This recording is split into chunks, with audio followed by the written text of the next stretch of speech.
Hi guys, welcome to the Lift As You Rise show with MC Gertis. Grow through what you go through. Today's a special episode. As you'll see, I sit down with Gertis and I talk to her about my experience of suffering from a stroke back in April 2023. It's been a journey. Today I'm shooting this particular introduction video for her all the way from the Maldives, and it's a special occasion. I'm celebrating my birthday in 2 days, and my husband is celebrating his birthday tomorrow. Grow through what you go through. When I first heard Gertis talk about this, I didn't know what it meant. I just thought it was a saying, pretty catchy, pretty positive, until I had to grow through what I went through. And it's an amazing experience to be able to talk to you guys live from the Maldives a year later after what I went through. Having a stroke is not something that I ever thought would happen to me, and being paralyzed and being disabled is something that I never thought would happen to me. But I can truly say a year later, it's one of the best things that has happened to me. The experience, the life lessons it has taught me, and the strength it has shown me that I have been something that I will value for the rest of my life, and that will carry me forward in this journey in a whole different way. As I mentioned, so last year I suffered from a hemorrhage stroke, and obviously you'll see later on in the video I discuss with Gertis all about that.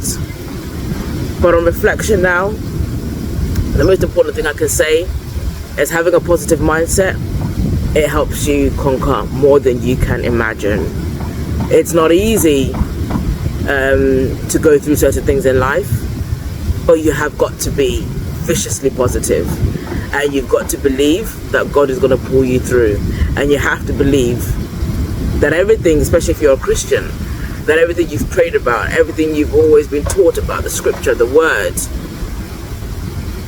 can be put into practice. And sometimes it's when we go through these things in our life that we realize that we have to put into practice everything that we've been taught. All I was doing was listening to sermons, and that's not something I did before this happened, but the word is what helps me. The word really helped me to just understand that, you know what, certain things you have to leave to God's timing. It's not going to be about when I say I'm going to get out, I'm going to get out. When I say I'm going to walk, I'm going to walk. Certain things, that's why the Lord says, be still and know that I'm God. And for me, that was when it really kicked in that, you know what, this is about faith. This is about me putting my trust, my wholehearted trust into God, and believing that God is going to bring me out of this situation. And that is when the journey turned for me, because when I realized that I have to put this to God, that's when I realized that it's not going to be as bad as I think. And from then on, things just got positive. Yes, I mean, in terms of on the actual day when the stroke happened, we had come from a family function on the day before up north, and we had gone to stay with a relative of mine up north.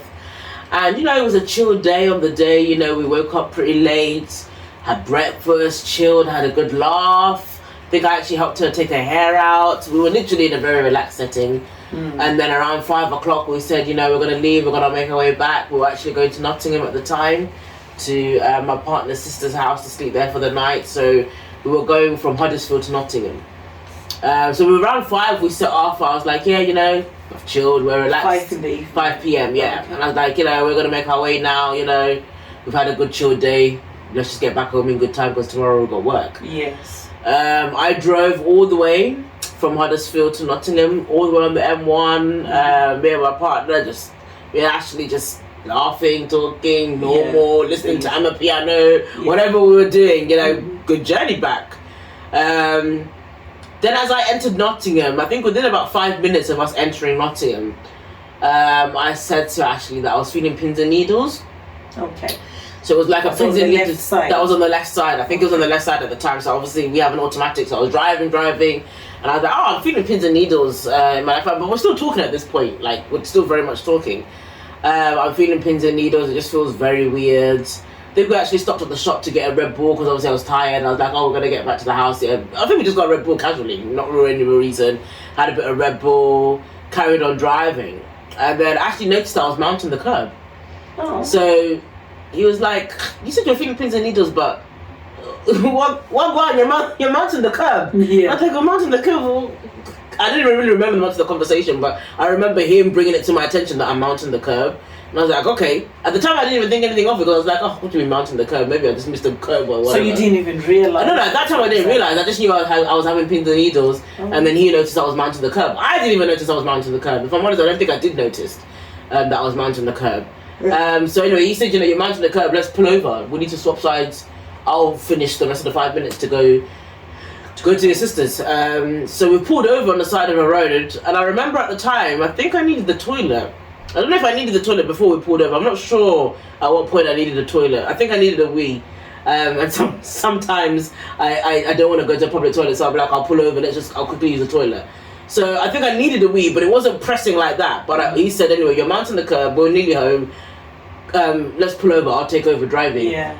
As we've pulled over, for me to come out of the driver's seat, he's come round, I've come out and I've just given way.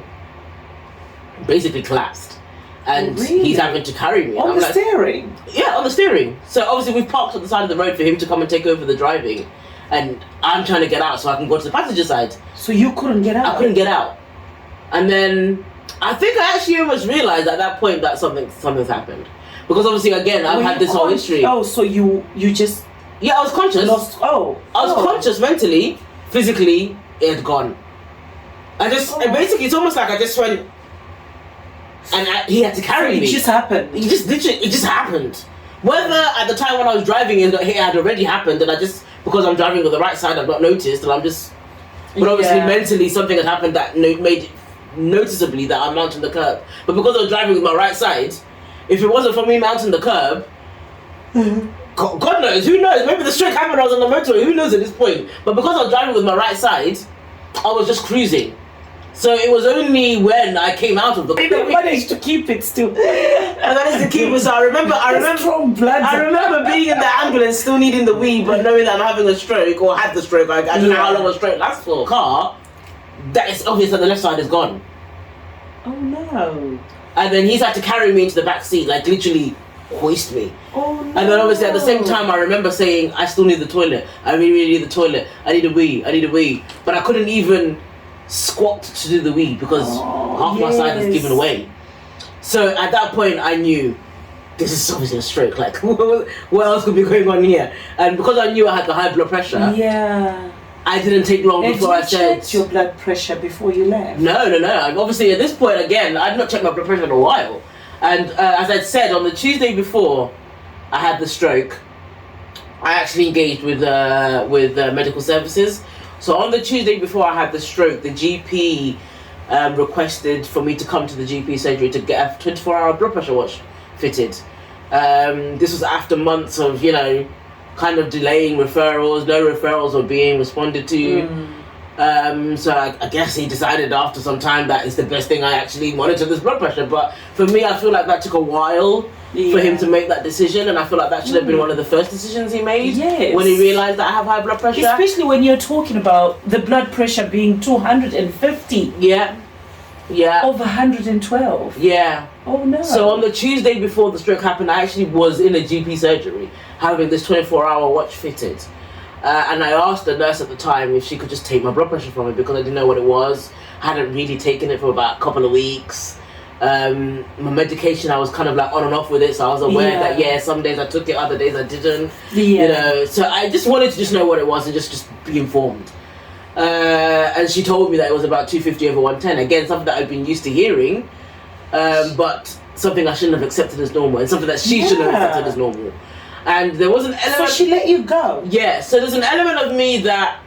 As in she let you go home? Yeah, she let me go home. And there's an element... 250 over... There's an element of me that doesn't want to bring race into this, but there's an element of me that I do want to raise awareness of how sometimes our race can play a part. And I do feel like because it's common that blood pressure is in ethnic minorities, there's a tendency for it to be treated casually. And I feel like her attitude on that day was an example of treating it casually when in another situation somebody would have been sent to hospital. That would have been, So I remember, I've actually got a voice note. I remember sending a voice note, I think even to my husband and my cousin at the time that we then saw on the Sunday. Like, I just had my watch fitted. Guess what? I just went to the GP surgery, my blood pressure was this, and she just sent me home. I remember saying that in the voice note because something told me that, should she really do that? But I thought, okay, because I've got the 24-hour watch fitted, it's not like it's me to say maybe when they get the result of the watch, they'll do whatever they do. But it kind of fed into that ego that I had that, oh, it can't be that bad, because if she sent me home, I'm feeling good. Something must be alright. Yeah. It is what it is, but yeah, it's high. Oh yeah, it's high. I know it's high, it's always high. That's kind of like the way my mind was processing it. But obviously it's not only until I got into hospital and people and nurses asked me how did this happen, and I told them that story, specifically about going to the GPs on the Tuesday, that they were appalled. And they essentially said, you should have been sent to A&E straight away. Yeah. I can imagine, I'll be honest, that probably if that nurse had said to me on that day, you need to go to A&E, I would have said no. Because I probably would have been like, but why? No, I've got a function on the weekend, I'm fine. But there's a certain element of me that feels like, if it's so serious such to be as life-threatening as it was, it shouldn't really be my choice. Yes. And I think I could be wrong, and if medical professionals are watching, I would like to know the opinion. Obviously, I understand you can't force somebody, but there's a certain level of persuasion that I would have expected if something is that life-threatening. Of course. To say once, twice, 3 times, persuade me. I know you don't want to go to hospital, but this is critical. Where you are right now, you can have a stroke tomorrow. And as much as I don't want to go into hospital, I explained to you that I was admitted in 2020. So, against my better judgment, I've had to go to hospital sometimes because it's been out of my control, because they've essentially just said, when I went in 2020 about my tummy problems, I literally just went to go see a doctor at the hospital. The next thing he's telling me, I'm sorry, you can't go home, we're having to admit you. That's how I was admitted. I was coming from work, I had my laptop, everything. So, I would have never resisted to the point where I'm like, you're having to wrestle me down. Yeah. I would have had to just accept that, nurse said I gotta go to hospital. But that wasn't even there. She literally sent me home, told me to come and bring back the watch the next day. I did, went about my life. Wednesday, fine. Thursday, fine. Friday, fine. Saturday, party. Sunday, chilled. And then it happened. And so, it's one of those things that, it is very... You don't know when it's going to come at you. Yes. You don't know how it's going to come at you. And I can't really say that there's a formula to it, because I can't really say that on the day that it happened I was stressed. Because on the actual day that it happened I wasn't stressed. If anything, it could have happened maybe the day before at the party, because there was also so much going on, it was very exciting. That would have been a more likely day than the next day. So I don't know medically whether it had built up and that day was just the maximum of the capacity that it couldn't reach anymore. I don't know what happened that day and what led to it happening that day. So Ashley then called... so he then called the ambulance, because straight away I was like, this is a stroke, babe. He called the ambulance. Or did you know straight away that was a stroke? No, I didn't know that. It was, so you didn't even know what was going on? For me, it was, of course, because she had lost... This side had gone. Yeah. So because of then having to then lift her and put her in the back, to me it was like... But it wasn't clicking, because it felt like, how do you just lose muscle from the brain, like losing signal? It just wasn't connecting. Yeah. So, and for that then to be classed as this is a stroke, to me it felt like okay, but like something needs to be done, because she was also very like eyes out, like panicky, like. Yeah, I remember. So you could, but you knew something. I was actually on the phone. I think when he was calling the ambulance, I called my cousin whose house we just left. Yeah. So I remember vividly, I was in the back seat of the car on the phone holding it, saying, I'm having a stroke, I'm having a stroke. And she's trying to talk to the ambulance people to say, this is my family, this is what's been going on with her, she's got high blood pressure, please nurse. Ashley's talking, like there was a lot going on, but I vividly remember being in the back seat on the video call to her saying, I've just had a stroke, I'm having a stroke, I'm having a stroke. And then I remember getting in the ambulance, going to the hospital, remember needing a wee. I've still got my wee. My wee is still held in at all this point, because I'm like, I don't even know how long the episode was. And I remember getting to the hospital and then rushing to obviously needing to get me onto the ward, but I'm needing this wee. So my next vivid memory is Ashley's holding me on the toilet, because I don't like sitting on public toilets. So I remember I'm still refusing at this point to sit on the toilet, and Ashley's like, babe, you said you need a wee, you need to go. And I'm like, I'm not sitting on the toilet, I'm not sitting on the toilet. So he's holding me. Oh, bless. For me to kind of squat or whatever, just let it out. and it probably I peed all over myself. And I remember vividly going, I'm not sitting on it. No, I'm not sitting on it. And he's holding me. And then I don't remember the next thing after that. I don't even remember why I got taken. Really? Yeah, in terms of... So you lost consciousness after that? I don't know if I lost consciousness. Was I still awake? I don't know if I lost consciousness, but I personally just don't really remember how I got into the hospital bed. So what was the next thing after that? As in, when did you regain your memory? Was that the next day, or was that later on in hospital? Some point, maybe 3 days later, that's when I remembered. What 3 days later, that's probably when I only know that it's 3 days later, only from the chronology that me and Ashley have gone through. So there's certain people that visited me the day that it happened or the day after. I don't remember any of it. Really? So I remember a specific visit. I think because you remember you said that Steph and Ruth came. So when Ruth actually arrived, I don't remember that. I just knew Ruth was there. I don't know at what point Ashley spoke to them, at what point they came to see me.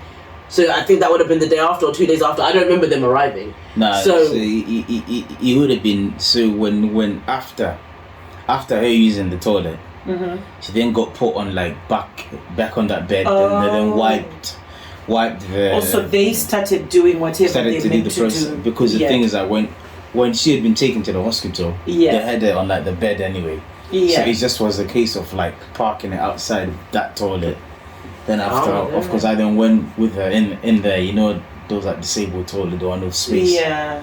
Went in there, then after done that, while they had the other one, then they then started just to change the sheet on like the bed thing. Then from there, when she got put on there, then that's when they then took her, then put her within like the department where they take that patient with high blood pressure.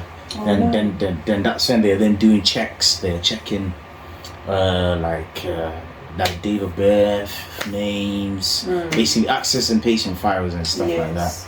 Wow, they basically got it on this bed. That was in Nottingham Hospital. It was in Nottingham, yeah. We were Nottingham at the time, that's when they then took her to then take her to where they were doing these X-ray CT scans. Yeah, like CT scans. Then she disappeared for a good 45 minutes. I didn't even know what's even going on because they not saying anything to me. So I'm thinking, is she gonna be okay there? Is she still? Is it come down or what is going on?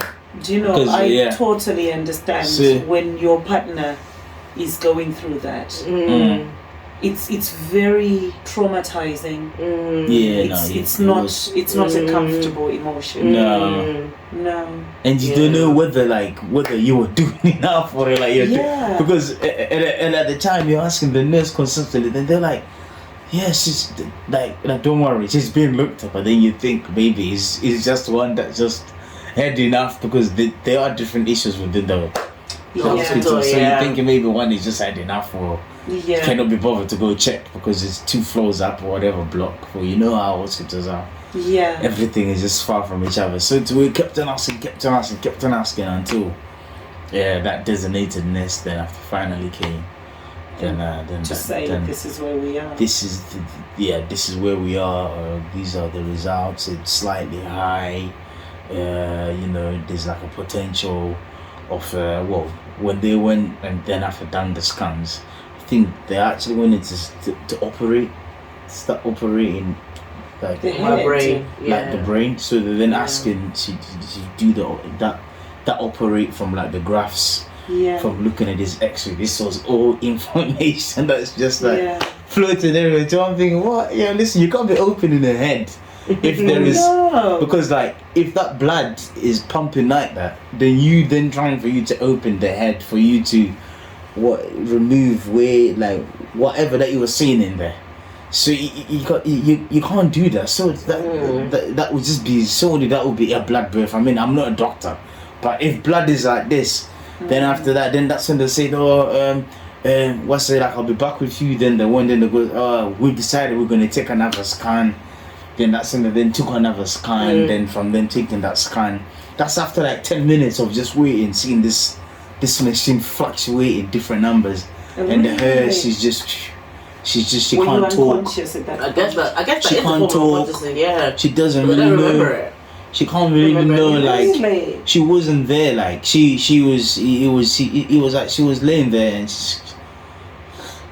then that thing is just beeping. I could hear that thing beeping more than anything. Been through a lot. Yeah. Anything from her. Then you just look and you're thinking, this is crazy, but she's still breathing. That thing is thingy, you know. So there's basically possibility. For so long she's breathing, there's possibility. This takes time, innit? Like what you're saying. Does that make sense? So for there's me, always hope. it was a scare, but then it wasn't really much of a scare because I did not understand the stuff of the BP. Like, oh, that's very sky high.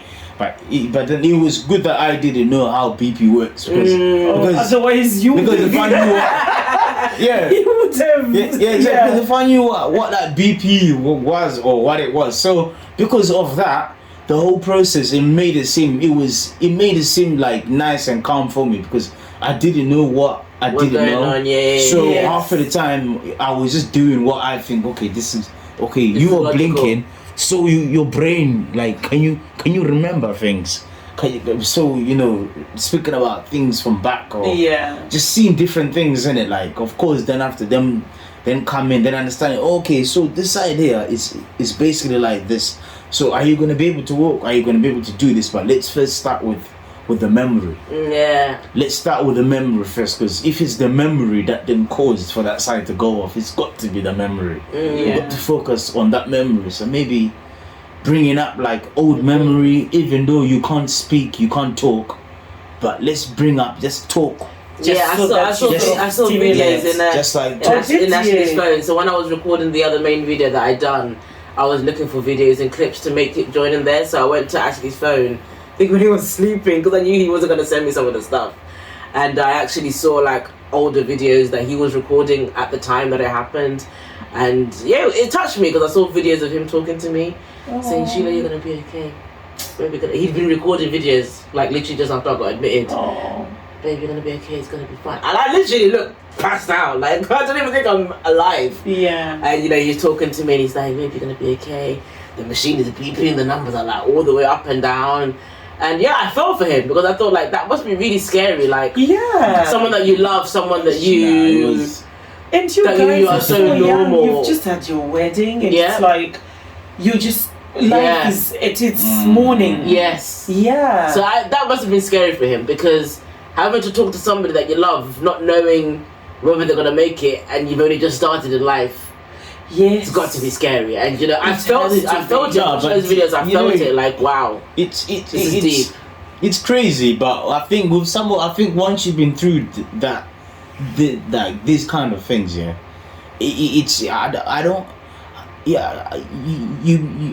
not scared of life anymore. There's nothing to be so scared of. So it's probably your mindset. I'm not scared of life anymore. Me, like, for because sure. that positivity, like like how you're talking about it, even how you were talking to her. Yes. That content face that you had, that hope, was probably what was giving her the hope. Yep. Because sometimes there is nothing as scary as when you think you've given up yourself, and everyone around, and then you notice that your partner is in tears and is gonna just break down. It just makes you worse. But then if you notice that someone who's not in your shoes is seeing the tomorrow that you can't see, they sort of navigate your focus into seeing what they are seeing. So that way you probably became each other's strength. 100%. I can agree. And I think this kind of like whole notion that he thought I was gonna forget him is what made him also like constantly keep on. You didn't want to be forgotten. No. For me, it was like, you're gonna remember. So it therefore was for me. It just was, like you gotta pull this. How can you pull his soul? When his soul cannot do anything, when his soul cannot move, how can you pull his soul? So for me, it just was. How do you pull his soul? Like, how do you just to get something that can get a reaction? Because if you get a reaction, and we did get a reaction, which made it positive to say that. So these little things that you don't think work, they do work. Because I think you were speaking about Egypt, just saying, Habibi. I remember that. Just I started saying Habibi, then she couldn't talk. Habibi is like an Arabic term for like lady. So if you go to like Egypt or Morocco, they always be like Habibi. So we started saying Habibi in the hospital, and I was like, and then she just like. And I was like, oh, look at that. She's back. Yeah. It's fine, man. You okay, man? You watch like the song just needs to keep on getting just played with like that. Yeah. So apart from your partner, what else gave you hope? Because Sheila, you are such a strong, powerful testimony. The fact that we're here on Lift as You Rise. Yeah. Talking through, growing through what we go through. I think both of us can testify that now we know what we're talking about. Yes, 100%. So what else gave you hope apart from obviously your partner? Obviously my faith played a key part. It had to play a key part, and it played the most major part when I got transferred from Nottingham to Coventry. Yeah, right. Because at that point, that's when, because it had been so long, it dawned on me more that, okay, I can't move. And there was a particular night when I was in Coventry which was quite distressing for me, because it was the night that I first felt movement in my left leg. Yeah. So I was in bed, and already I'm distressed at the fact that, because in Nottingham I was a bit spoiled. So when I was in Nottingham, Ashley would sleep with me every night into the hospital. They allowed him. Yes. And so again, that helped my cognitive. I believe it helped my cognitive. Yeah. Because even when I used to feel certain, like, I used to have issues with my neck that I always wanted Ashley to massage my neck and massage my neck. I don't know if that was part of coming down from the stroke, but again, I used to have this nerve that almost caused a very severe irritation in me, that Ashley would have to massage it for me to go to sleep sometimes. Yeah. Or sometimes in the middle of the night, he would wake up in Nottingham on his bed down there and come and massage me on my neck. So I had that comfort that Ashley was there. So that kept me going. In Nottingham, I can say for sure, Ashley kept me going. Me knowing that I'm not in a hospital on my own kept me going. And it was a bit like, okay, my husband is still here. I mean, we're here, but he's still here. Whatever it is, we're going to make it through. And to be fair to the staff in Nottingham, there was one amazing lady. What was her name? I wish we need to go see her. One of the nurses there that would come and get me on my hoist to get me up into the shower. She was always jolly every time. Morning, Sheila, come on, then you're ready for your shower, love. And she'd get me on the hoist. And so it became like a routine, but it was a healthy routine. And it was like that environment in Nottingham kind of made me feel like, okay, you know what? It is what it is. I'm here, but I got Ashley. I've got family visiting. I've got a nice nurse. She makes me laugh in the morning. She, life can go on for a little bit in here. And it changed a lot when I got to Coventry, because they wouldn't let anybody sleep. It was a battle. So already I was dealing mentally with knowing that I'm alone, like actually alone. And one particular night, in that mindset of knowing that I can't have anyone sleep with me, I'm alone. I started to feel spasms. Oh dear. So I was lying on the bed, and obviously this is after 2 weeks of me not being able to move. This leg was like, oh no. And I'm like, what the hell's going on here? I'm trying to sleep. Like, it's already difficult for me to sleep because I'm already doing it all. And it's like, oh no. And I'm like, whoa. And I'm calling the nurse. They're not coming, and I already got to that stage where I accepted in Coventry that sometimes they just don't come, and it's winding me up. Like when I want to go to the toilet, they take their time. So I kind of preempted it and tried to call them a bit earlier before I got too anxious about this leg. But it didn't help. They still took about I don't even know how long to come. Eventually when she came, she's like, what's wrong? Why are you calling so much? I'm like, yo, my leg is spasming. It's spasming. I'm spasming, you're exaggerating. You're overwhelming yourself. Just go back to sleep. Because I think it was around 1 a.m. when this happened. I can't remember. You're waking yourself up, Sheila. You're waking yourself up. I'm like, yeah, but I can't even sleep. The leg is spasming. I'm in bed and the thing is doing all sorts of vibrations. What do you mean? But you're overwhelming yourself. It could just be the sensation. I'm like, yeah, but this hasn't happened. Like, I'm trying to sleep and the leg is spasming. Like, can you get the doctor or something to come and look at this leg? I can't sleep if I know that this is happening because it's literally doing its own thing. She was very brutal and very harsh about it. And essentially said, I'm working myself up. It's late. I need to try to get some rest. Blah blah blah blah blah. Eventually, I think she then said she's gone to speak to the doctor. The doctor said there's nothing they can do. I can't even really remember because I think it was so traumatic that I think I even blocked out that particular night. But yeah, she kind of basically brushed me off. And the way I felt so unattended to, I couldn't even sleep that night. And the only way that I got through that night, I just put on TD Jakes. I just went on YouTube and I just found a TD Jakes sermon. And I just said, I need to listen to something that's just going to give me some sort of peace. Because right now, It's 1 a.m. The night is very long, so I can't just sit here. Yeah. I can't just sit here. So I'm gonna do something. I'm gonna do something that's gonna have to get me through this, because I can sit there and go, it's 1:30. It's 1:33. It's 1:47. If I can't call my husband, bless him, he's tired, he's gotta come back tomorrow and come and get me, and so I need to find a way to get through this night. And that kind of helped me get through that particular stage of the situation in Coventry. I just started listening to sermons, and I had earphones, and I just put them in, and I just let the words flow. And then the next day, when Ashley came, I was emotional. I think that was the beginning of when I was emotional. I was just crying. And he's trying to help me. He's like, babe, you've come far. We've already left Nottingham, we're here. And I'm like, no, I don't want to be here. They're treating me horrible. I can't take it anymore. I'm crying. And oh, God, and he's blessing me. He's trying to just, babe, you can't be like this. You need to calm down, because this is where you are right now. Because I want to go home. I'm all sorts of hysterics, because I had just reached that stage where I'm like, I don't trust these people. I don't feel safe with them. If my leg is spasming in the night and you're more or less saying to me I'm exaggerating, then how do I trust you to do any more looking after me? Because right now you've basically just neglected me. And it doesn't help that obviously with stroke, I was the youngest person. Yeah. So everybody around me is like in their 80s, bless them. Yeah. That one is wailing over there because she's just wailing in general. This one is like crying because she can't find any nurse that speaks English, so she's crying. There's just so many noises going on. People are doing poos in their bedpans. I'm smelling shit. Like the whole environment was just overwhelming, And then on top of that, I've got a nurse that doesn't treat me properly. So it's like everything is piling right now. Yeah. And I just got to a point in Coventry where I was just crying. For like 2-3 days, they would come and just try to make me feel positive. And then I think one of the other incidents that happened in Coventry as well is that, because in Nottingham they were very good and they'd already started my rehabilitation. So they had already started to teach me to stand up and what I could, and that gave me a bit of hope, because I think that happened quite soon after, didn't it? Right.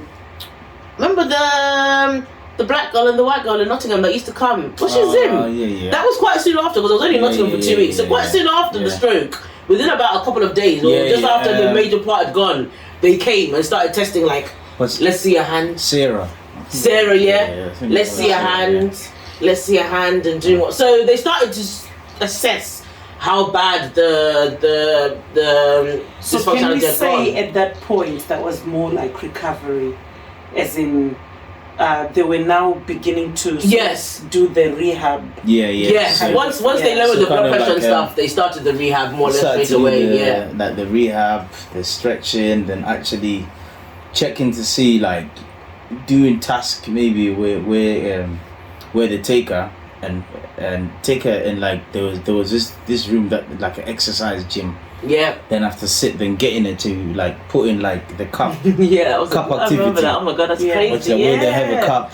Then after trying to get her to grab it or push it. Yes, because they have to learn to grab. So I used to grab or push the cup. So it's kind of mainly maybe sinking the brain. But obviously this time I couldn't even do that. Oh really? So they were teaching me to learning how to hold stuff. That's right. So in Nottingham they were very proactive, teaching me how to learn to take up, how to stand from a chair. It's so amazing how all this happened within the past 5 months, isn't it? Yeah. And now we're here. I know. And you've grown through what you've gone through. 100%. And one thing I like about you, Sheila, and Ashley, is I know you're an extrovert. Yes. As in you blog. Yes. I'm an extrovert. Ashley's more of an introvert. So we were following you. Yes. And what I really liked was, as you were going through that at the peak, or whilst you were in a proper wilderness, you were still able to see today. Yes. I could see that you had that hope. You knew that was a phase that was going to pass. And I think that's one thing which our audience has to take with them. That whenever you're going through, no matter how dark any stage you're going through might seem, there's always light at the end of the tunnel. And I think you are a true living testimony of that. Because it helps with my partner, because Ashley does not like negativity, and any element of me speaking something that is remotely negative, he immediately deflects it with a positive. So when you say negative, Just what even would be an ideal negative?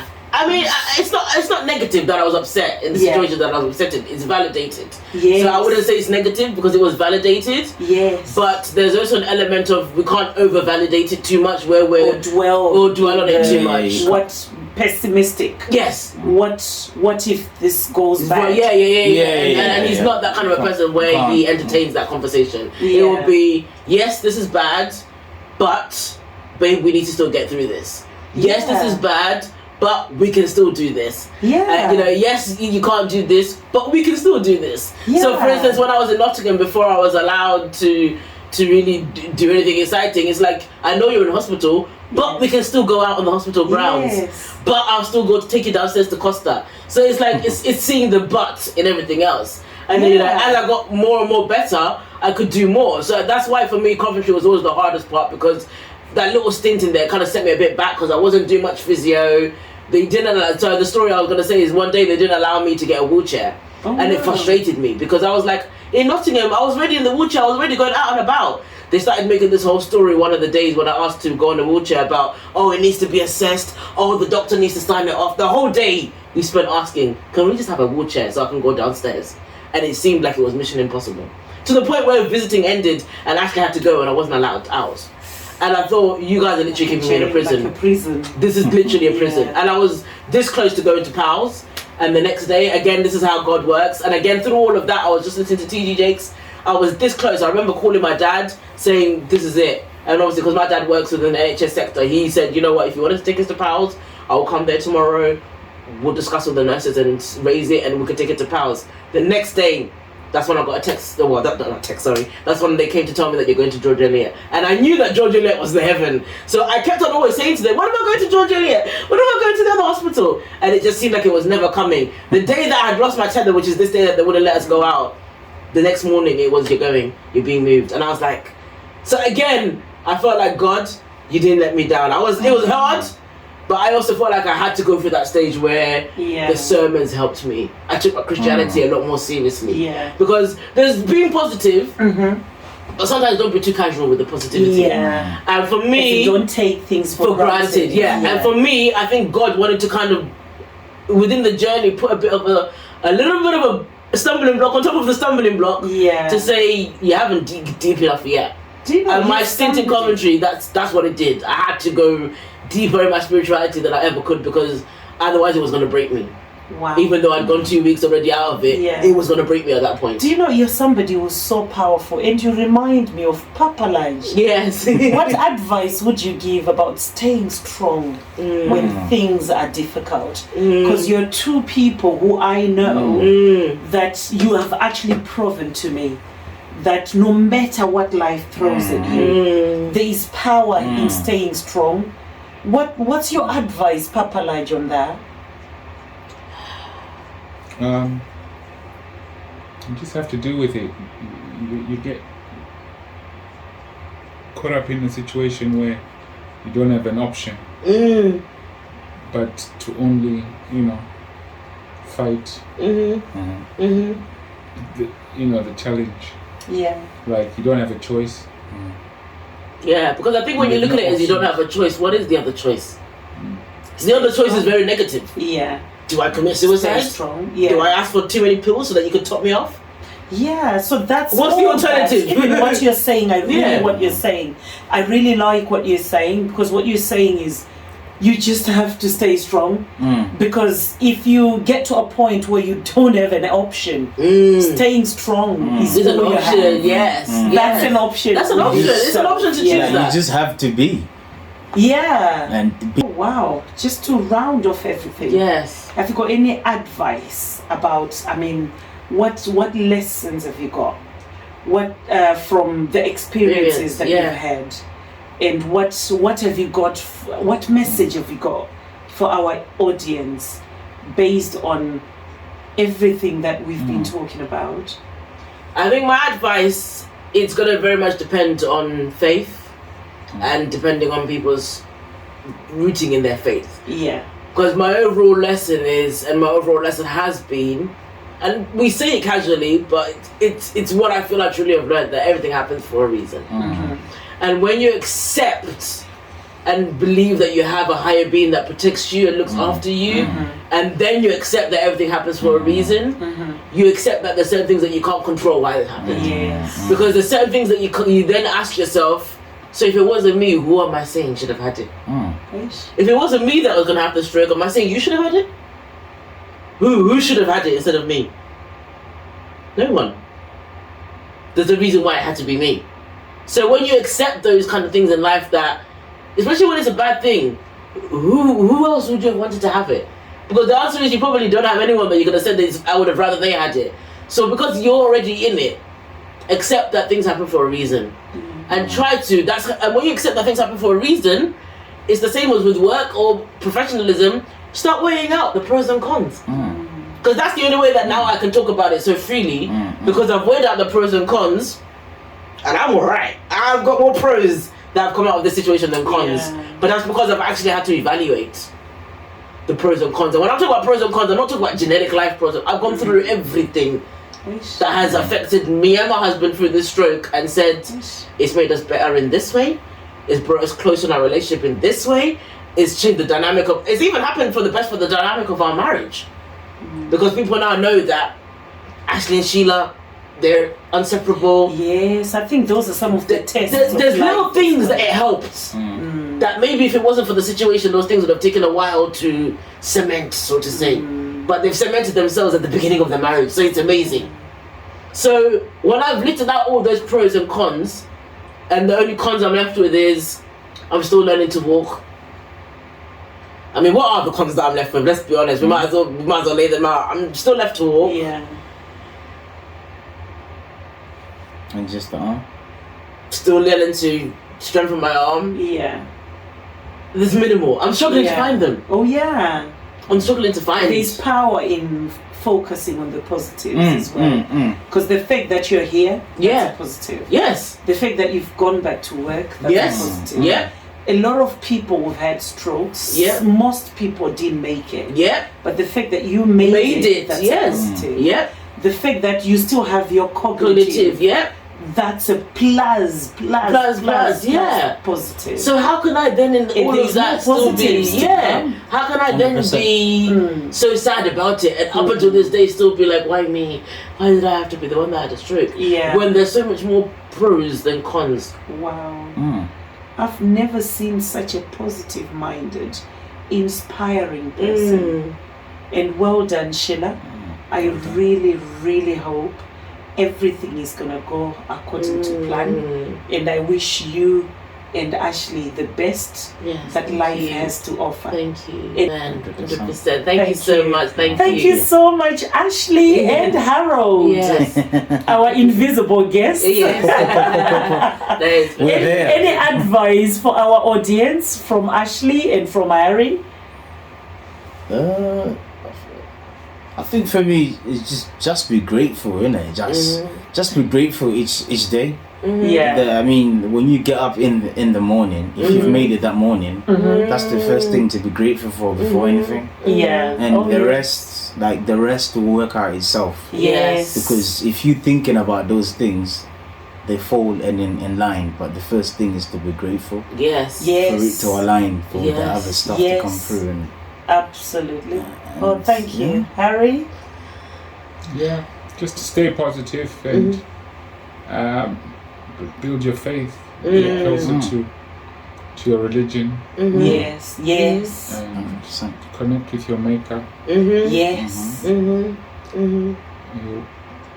guide you through.